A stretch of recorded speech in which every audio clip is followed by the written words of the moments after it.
আসসালামু আলাইকুম বন্ধুরা, আশা করছি আপনারা সকলেই ভালো আছেন। আজ আপনাদেরকে যে কাহিনী বলতে চলেছি, এই কাহিনীটি আপনাদের জীবনের জন্য খুব গুরুত্বপূর্ণ একটি কাহিনী। তাই আপনাদের বলছি, স্কিপ না করে সম্পূর্ণ ভিডিওটি সুন্দরভাবে দেখার জন্য অনুরোধ রইল। ভারতীয় উপমহাদেশে তিনি এসেছিলেন ইসলাম প্রচারের জন্য। দুনিয়া বিমুখতা, আল্লাহ ভীরুতা তার অন্তরে জায়গা করে নিয়েছিল। আল্লাহর ইবাদত বন্দেগী করে তিনি জীবন অতিবাহিত করেছেন। তিনি দ্বিতীয় হিজরির বিখ্যাত সুফি ও ইসলাম বিশ্লেষক। মদঘর থেকে তিনি পৃথিবীর খ্যাতনামা ইমাম হয়েছিলেন। বলছিলাম মালিক ইবনে দিনার রহমতুল্লাহ আলাইহিম এর কথা। ইরাকের কুফা নগরীতে জন্মগ্রহণ করা এই বিশিষ্ট আলেমের জীবন একটা স্বপ্ন পাল্টে দিয়েছিল। একদিন এক মাহফিলে বক্তব্য দিচ্ছিলেন তিনি। সেখানে হাজার হাজার লোক ছিল এবং শ্রোতা। শুরুতে এক শ্রোতা প্রশ্ন করলেন, আপনার বক্তব্য পরে শুনব, তার আগে একটি প্রশ্নের উত্তর দিন। বছর 10 আগে আপনাকে মাতাল ছন্ন ছাড়া অবস্থায় দেখেছি, অথচ আজ আপনার এই পরিবর্তন কিভাবে সম্ভব? শ্রোতার এমন প্রশ্নের উত্তরে মালিক ইবনে দিনার রহমতুল্লাহ আলাইহিম বললেন, শুনুন, সেদিন ছিল শবে কদরের রাত। শহরের মদের দোকানগুলো ছিল বন্ধ। এক দোকানিকে অনুরোধ করে মদ নিয়ে চলে এলাম বাসায়। রাতে মদ ছাড়া ঘুমই আসতো না আমার। সেদিন বাসায় ঢুকেই দেখি স্ত্রী নামাজ পড়ছে। নিশ্চুপে আমার ঘরে চলে এলাম। টেবিলে রাখলাম বোতলটা। হঠাৎ আমার 3 বছরের মেয়েটা দৌড়ে এলো। টেবিলের সঙ্গে তার ধাক্কা লেগে গেল এবং মদের বোতলটি পড়ে গেল।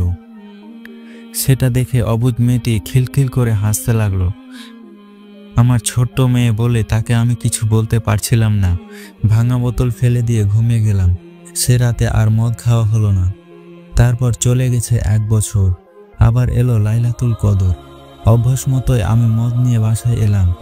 হঠাৎ বোতলের দিকে তাকাতে বুক ভেঙে কান্না এলো, কারণ 3 মাস আগে আমার মেয়েটি ইন্তেকাল করেছে। গতবার তার বোতল ভাঙার কাহিনী আমার চোখের সামনে ভেসে উঠছে। মদটা আর খেতে পারলাম না, ঘুমিয়ে পড়লাম। মাঝরাতে স্বপ্নে দেখলাম এক বিরাট সাপ আমাকে তাড়া করছে। ভয়ে আমি দৌড়াচ্ছি।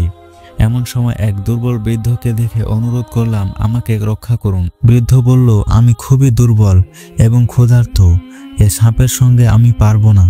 তুমি বরং ওই পাহাড়ের ডানে যাও।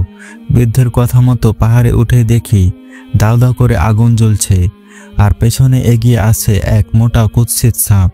আমি বৃদ্ধের কথা মতো ডানে ছুটলাম। দেখলাম সুন্দর বাগানে বাচ্চারা খেলছে। বাগানে ঢুকতে চাইলে দারোয়ান বাধা দিল। বাচ্চাদের ডেকে বলল, দেখো তো লোকটি কে, ওকে তো সাপটা খেয়ে ফেলবে, নয়তো আগুনে ফেলে দেবে। দারোয়ানের কথায় বাচ্চারা ছুটে এলো। এর মধ্যে 3 মাস আগে মৃত্যুবরণ করা আমার মেয়েটাকে দেখলাম। মেয়েটা আমাকে ডান হাতে জড়িয়ে বাম হাতে সাপটাকে থাপ্পড় দিল। ভয়ে সাপটা পালিয়ে গেল। বললাম, মা তুমি কত ছোট, আর এত বড় সাপ তোমাকে ভয় পায়? মেয়ে বলল, আমি তো জান্নাতি মেয়ে, জাহান্নামের সাপ আমাদের ভয় পায়। বাবা, ওই সাপকে তুমি চিনতে পেরেছ? বললাম, না মা, সাপকে তো আমি চিনতে পারিনি। বাবা, ও তো তোমার নফস।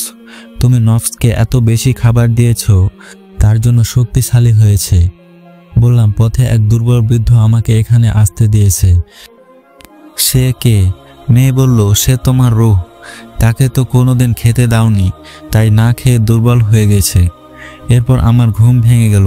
সেদিন থেকে আমি আমার রূহকে খাদ্য দিয়ে যাচ্ছি, আর নফসের খাদ্য একদম বন্ধ করে দিয়েছি। এখনো চোখ বুজলে নফসের সেই ভয়ঙ্কর রূপ দেখতে পাই।